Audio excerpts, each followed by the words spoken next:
नमस्कार दर्शक बंधु जय जगन्नाथ। आज गोटे बड़ खबर को मु दिव्य आपण स्वागत जनाऊँगी। दर्शक बंधु चलित वर्ष दशम श्रेणी परीक्षार रेजल्ट को नहीं एवं आसला आउ एक बड़ खुशीर खबर।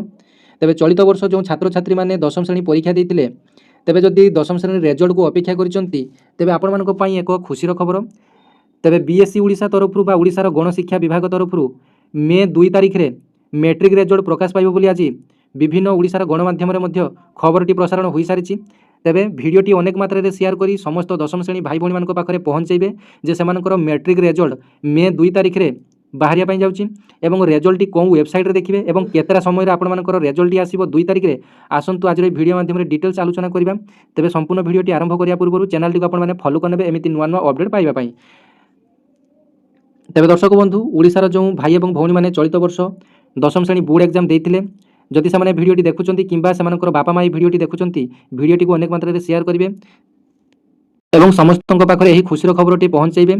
जे पिलामानकर कि दशम श्रेणी मैट्रिक रेजल्ट 2 तारिख में पब्लिश होगापाई जाउची एवं अपराह्न 4टा समय माध्यमिक बोर्ड ऑफिस रे रेजल्ट प्रकाश पाइब अर्थात बोर्ड तरफ अपराह्न 4टा समय रेजल्ट प्रकाश पाइब किंतु बीएससी ओडिशार ऑफिशियल वेबसाइट रे संध्या 6टा पर रेजल्ट आपनकर उपलब्ध हेबो। तेबे बोर्ड रो ऑफिशियल वेबसाइट कोन आपण माने जानि नियंतु www.bscodisha.ac.in आपण माने देखि पारुथिबे www.bscodisha.ac.in आपण माने निज मोबाइल रो गूगल किबा क्रोम को जिबे www.bscodisha.ac.in लिखिदेले सर्च करदेले आपण मानकर रेजल्ट रो वेबसाइट आपण मानक पई आसी जिवो। नचेत आपण माने चैनल टी को फॉलो करी रखि थांतु जो दिन कि रेजल्ट टी आसीबो आपण मानकु रेजल्ट रो लिंक टी देई देबी किंबा आउ गोटे खुशी खबर आपण मानक पई जदि रेजल्ट टी आपण माने जल्दी देखिया पई चाहुचंती दिन 12टा सुधा आपण माने जल्दी देखिया पई चाहुचंती तेबे ऑल इंडिया रेजल्ट को आपण माने जाई मध्ये देखि परिबे। तेबे देखंतु आनुष्ठानिक भाव में बीएससी ओडिशा तरफ 4टा रु 6टा मध्य आपण मानकर रेजल्ट आसीबो किंतु ता पूर्व इंडिया रेजल्ट्स जो कि ऑल इंडिया सबू रेजल्ट्स आपण माने देखि परिबे सेथिरे आपण मानकर दिन 2टा सुधा अर्थात आगुआ 2-3 घंटा भाव में आपण मानकर रेजल्ट पब्लिश हो सारी थाए। तेबे जो माने कि आगुआ भाव में रेजल्ट देखिया पई चाहुचंती चैनल को आपण माने फॉलो कर नियंतु। आपण मानकर 2 तारिख सकाळे एक भिडियोटी पोस्ट कर देबे आपण माने देखि नेबे जे इंडिया रेजल्ट्स गुराय आपण माने केमिति भाव में रेजल्ट आपण माने देखि परिबे।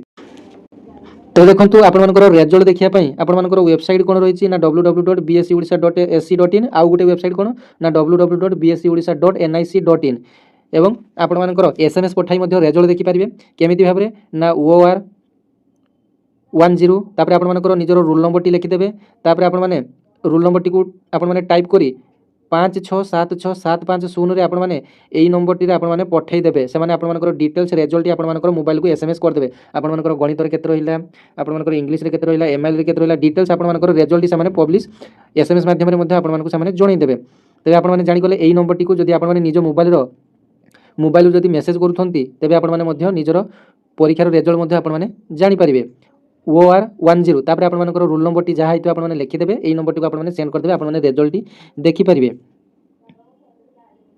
तेबे वीडियो टी को अनेक मात्रा रे शेयर करी समस्त को जणाई देबे। धन्यवाद। जय जगन्नाथ।